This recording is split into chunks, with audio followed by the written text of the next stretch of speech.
Let's begin. So this class is going to be an overview, a bit of a historical overview, the description of what exactly the Sefer Yetzirah is, the Kabbalistic book of creation. Sefer Yetzirah literally actually means the book of formation. Yetzira means formation. And it talks about the formation of the world, how the world was formed and created, and was actually created with the 10 Sefirot. There's also a concept of 22 letters, but that's beyond the scope of this specific class. So we're going to be learning about the 10 Sefirot, how they are described in the Sefer Yetzirah. So we have the Sefer Yetzirah, the book of creation. Sefer Yetzirah is actually a very significant book because it's Kabbalah's first text that describes the secrets of creation based on the mystical principles. And as we know, this is what really Kabbalah is all about. Kabbalah tells us all about creation, tells us all about the mystical dimension of reality, tells us about our soul, tells us how we relate with the mystical dimension of reality through understanding its creation. Now, you might think that creation happened many years ago, so why is it significant for us to know exactly how creation happened? But in reality, creation didn't happen many years ago. Creation happens every second, every moment. And actually, if you peek in the chat, I dropped a link over there to one of our recent videos where we discuss exactly how creation is happening every single moment. We're constantly being recreated. There's constantly a flow of energy coming into us through the 10 Sefirot, which we will be learning all about in this class. So the Sefer Yetzirah explores cryptically, very cryptically, as we'll see, the 10 Sefirot and their essential nature. Every word in the Sefer Yetzirah can have within it so many concepts which are elaborated upon in later Kabbalistic tradition.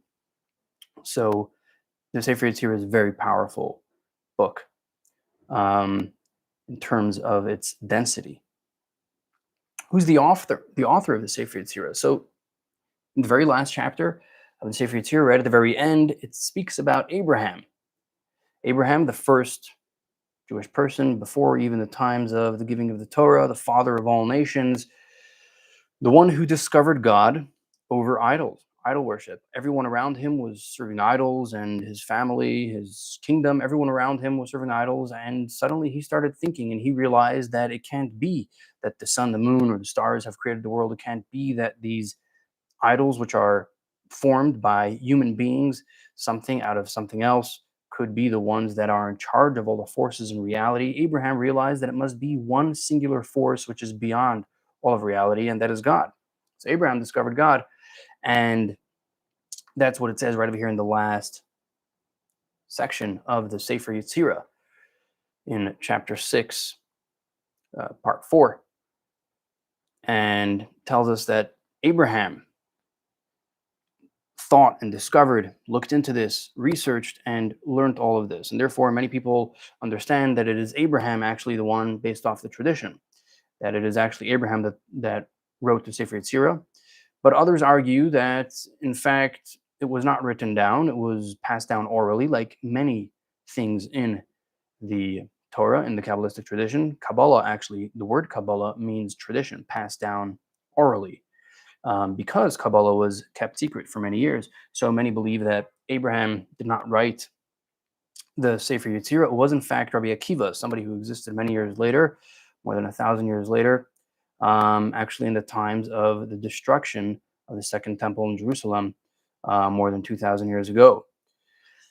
He's the one that wrote it down, and many people will connect that with the stylistic Lashon HaKodesh, the language in which it is written, seems like it can resemble that era. So this is Rabbi Akiva. Rabbi Akiva is believed to be the one that wrote it down, but it is a Kabbalah, it is a tradition, it is received from Abraham, Avraham. Now this is a story which the Talmud tells us about the Sefer Yetzirah. We'll get a bit of a glimpse into what exactly the Sefer Yetzirah is, and perhaps we'll understand why Kabbalah in general is so secretive, why the Sefer Yetzirah is perhaps something that we should hesitate when approaching.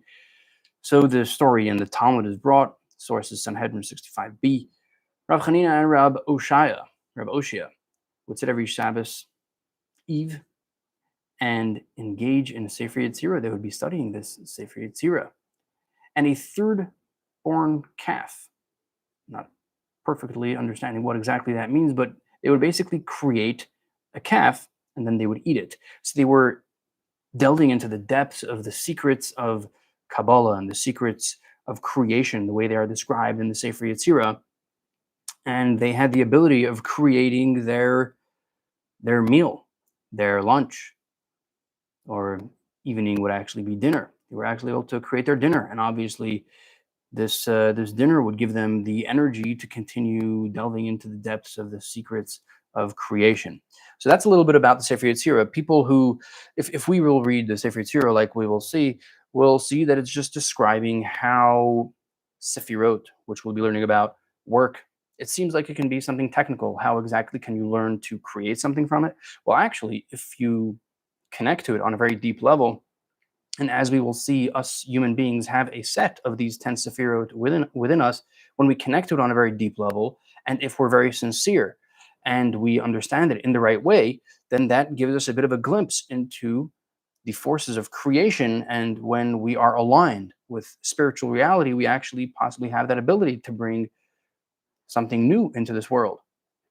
So Sefer Yetzirah is raw ancient Kabbalah, and it should not be studied in its raw sense. In other words, if somebody has no background in Kabbalah at all, any mentorship at all, they should not engage in the study of Sefer Yetzirah because it's very cryptic. There's nothing much that could be understood. And in fact, many mistakes can come out of it, and we'll point out in this class exactly which mistakes can actually come up. This class obviously will be based on teachings from more recent generations. In other words, the Kabbalah, the tradition as it was passed down and elaborated on in more recent generations. And this way it's put in our terms, which we can understand.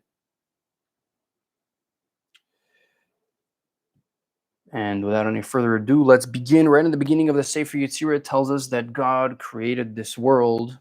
And then he continues, and he created this world with 3 books. Bara Selami Bishloisha Sefarim. Sefarim, the way it is understood today, would mean books. But the core word over here is Sefer. Sefer can either mean the scribe, it can mean Sefer is the book. Sefer is the scribe, Sefer is the book, and Sipur is the story. So there are 3 words that really are all related to one thing. You have the storyteller, the person, the author, the person who's going to write this book. Then you have the story, which is actually the content which is being passed over, and then you have the book, the way it is transmitted and is passed over.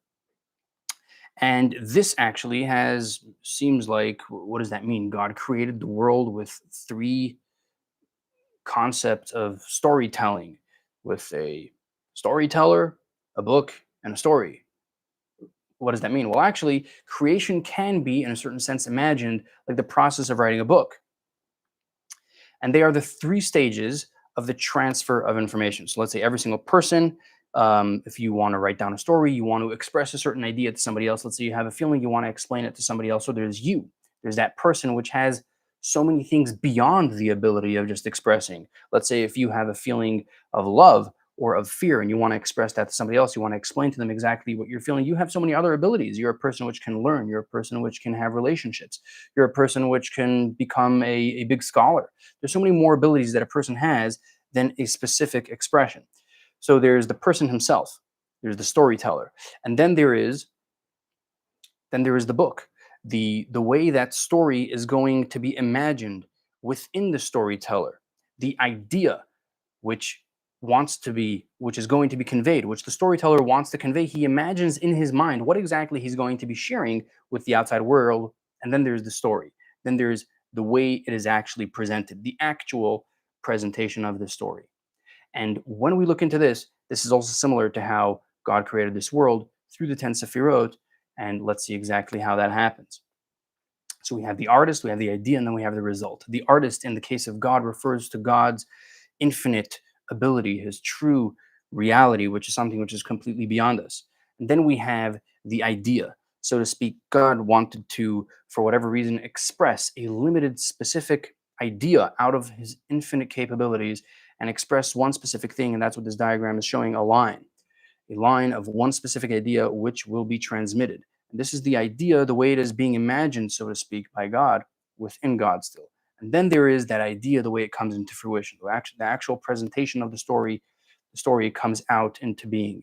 And what is that? Those are the 10 Sefirot, which we see in this last circle over here, which we'll be learning more about in this class. And that's what this class is going to be all about. Then if we take a peek into the next part of the Sefer Yetzirah in chapter 1, part 2, we'll see that it says over there a very interesting cryptic word, and that is Eser Sefirot Bli Ma, the 10 Sefirot without what?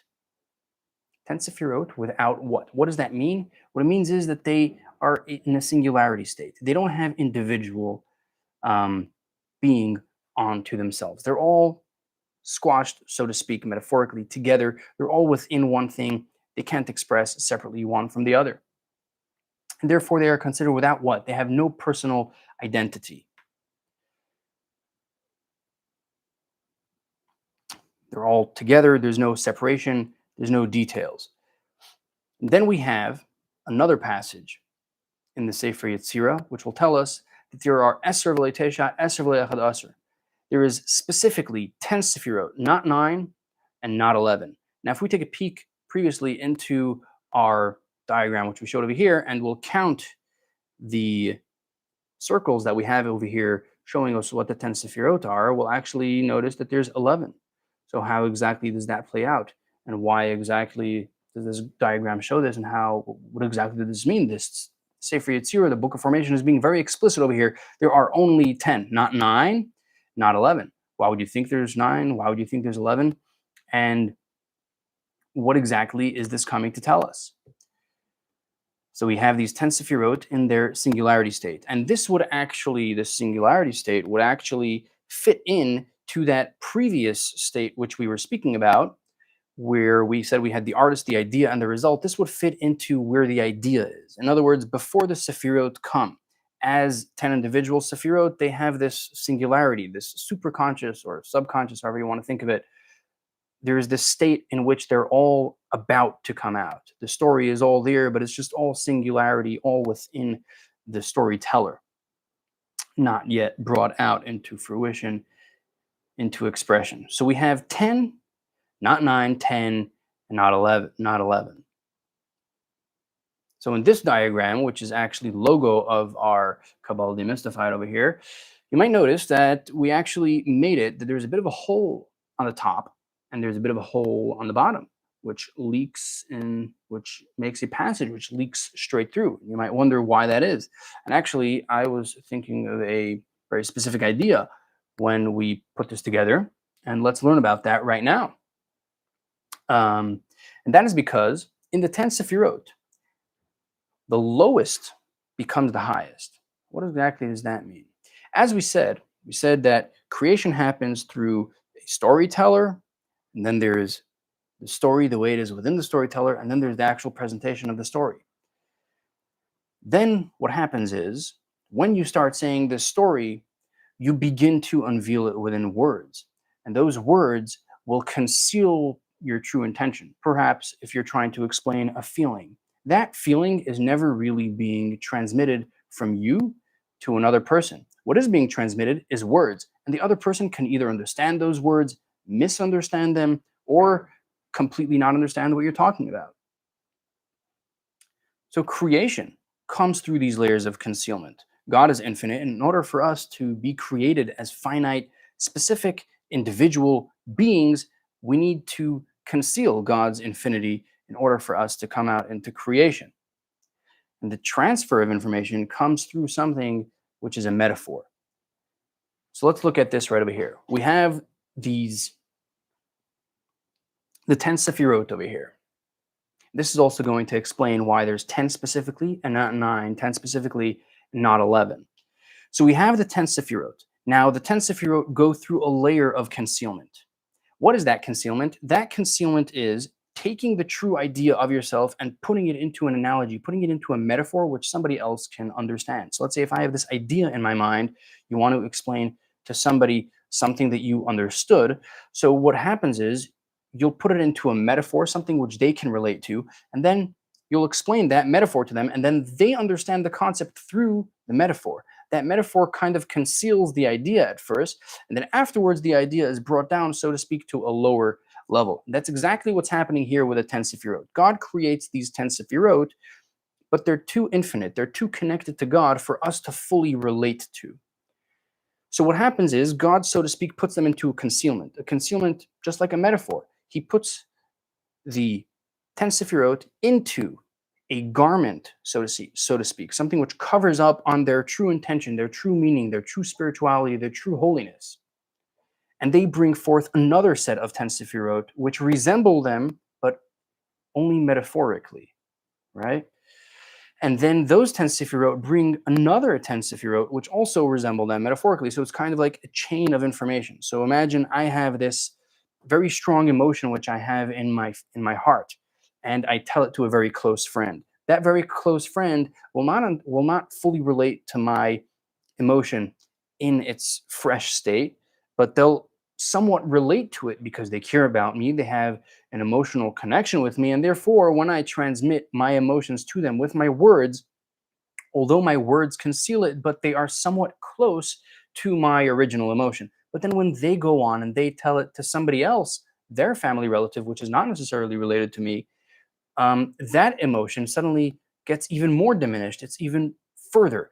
So that's what's happening over here with these 10 Sefirot. The 10 Sefirot of God are concealed more and more until they are able to give us in this human life, until they can give us life in this universe.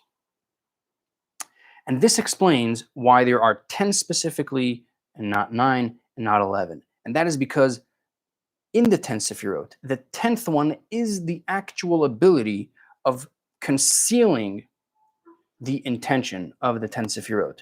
And that concealment itself becomes the revelation, so to speak, of the next level. So when I put into my words, which are my words, an idea, which is my idea, and then I transmit it to somebody else, my words, which are still part of my, so to speak, 10 Sefirot, suddenly become the first glance, the peak peek of information that that person gets, and that becomes their structure of understanding my idea. And then when they program it and filter it, so to speak, to give it over to somebody else, then their words are their idea, their emotion being put into words, and that becomes the first level of revelation to the next person which they pass it over to. And therefore, there are really only 10 Sefirot, because the last one of the Sefirot becomes the first of the next level. And as you'll count over here, you'll notice actually that there are not 40 dots, there's 41. But the one all the way on the top, and this is not an original necessarily Kabbalistic diagram, the one all the way on the top, I'm not sure if you can see what I'm pointing at with my mouse, I believe you could. That one is actually the crown, so to speak, of all the Sefirot, and it's not really counted as one of them. That is the singularity state that we spoke about before. We spoke about the singularity state where the 10 Sefirot are all squished together within a singularity and they're not differentiated really. That is really what that state is. So it's not really one of the 10 Sefirot. Then the Sefer Yetzirah tells us something very interesting. Havein b'chachma v'chakam bina.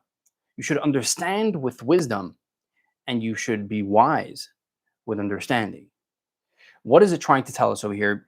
It's trying to tell us over here that really the 10 Sefirot, which are, we'll see it right over here. We have the 10 Sefirot, and over here, actually, we have that top one instead of the third one, but that's fine. There's different types of diagrams which come up in different times.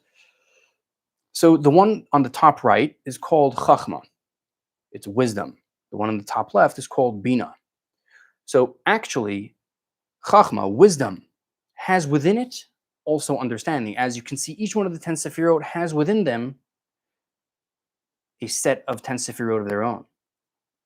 And therefore also Bina, the one of the Sephira of understanding, also has within it its own set of 10 Sefirot. So therefore it also has within it Chachma, that wisdom.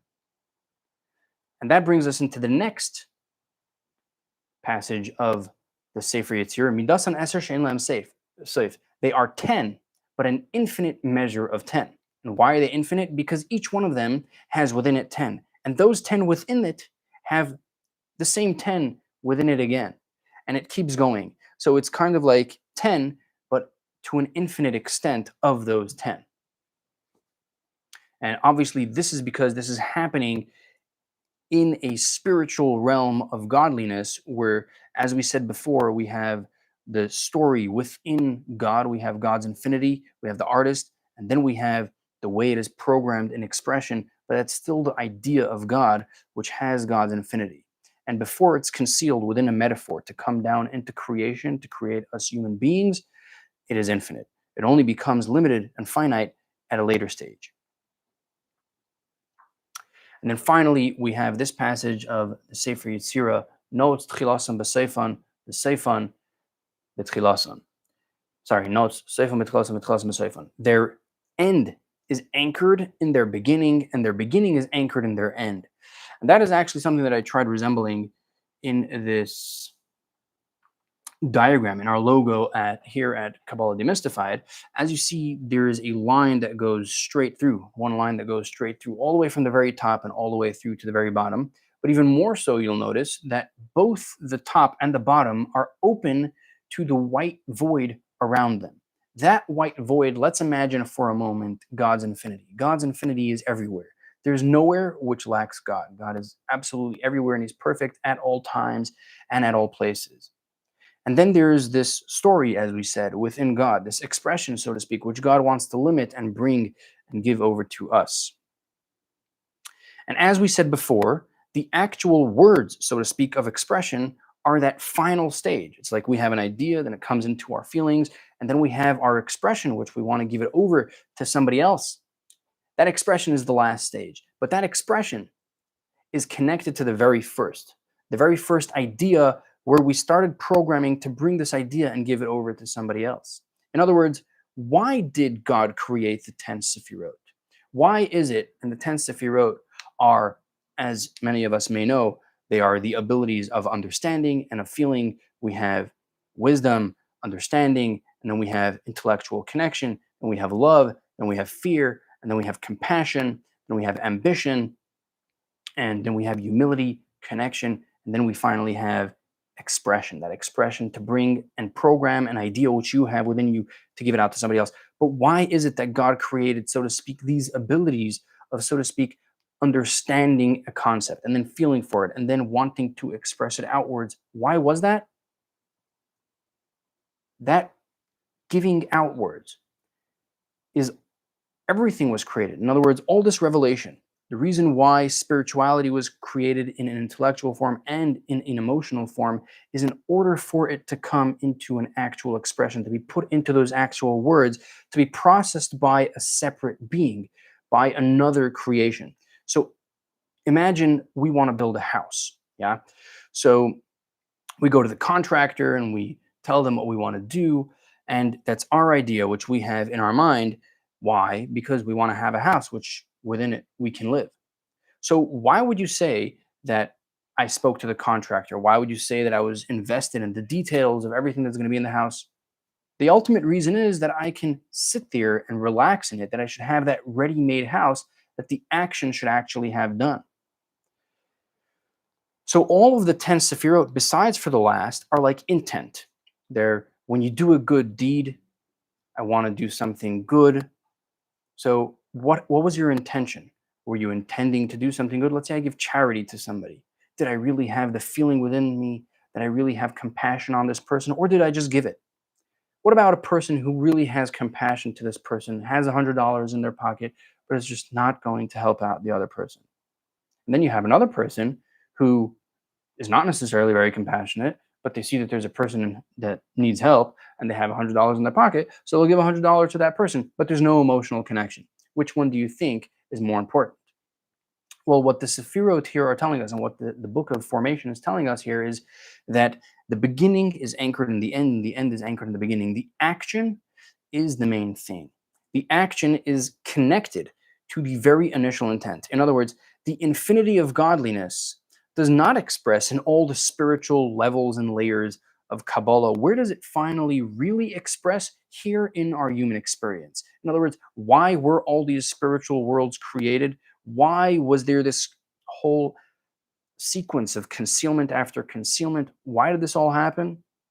It all happened in order for there to be a connection, a relationship between the infinite divine and the finite and limited being, which is us, to refine this world and make it a better place, which gives us the opportunity to make this world a better place for God and dwell together with God in this physical world. And that is it for today's presentation about the 10 Sefirot of Kabbalah as they appear in the Sefer Yetzirah. And I'll be sticking around over here for another couple of minutes to see if there's any questions. If you have any questions, please do ask them in the chat. And if you're bored now and you're not sure what to do, I would strongly recommend this video, which we actually just put out. We'll understand how creation is happening constantly. We'll understand how God's energy is within us at every single moment. And there's never a moment where God is really separate. If you want to understand what does that mean, that God created all of spirituality in order to connect with us, go check out this video, because this video will tell us how God is constantly creating this world, constantly putting it into existence from spirituality. And then we'll understand that the reason for all of creation is for this physical world. And again, if you have any questions, please do drop them right over here in the chat so we can address it right now. Without any further ado,